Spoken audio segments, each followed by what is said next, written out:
महदाद्याणुपर्यन्तं यदित्सचराचरं त्ववैवोत्पादितं भद्रे त्वदधीनमिदं जगत्।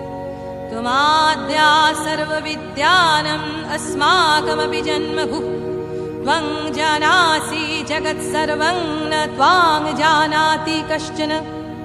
त्वं काली तारिणी दुर्गा षोडशी भुवनेश्वरी।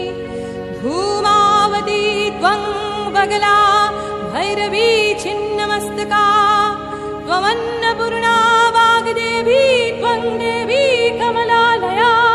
सर्वशक्तिस्वरूपा त्वं सर्वदेवमयी तनुः। त्वमेव सूक्ष्मा स्थूला त्वं व्याक्तस्वरूपिणी।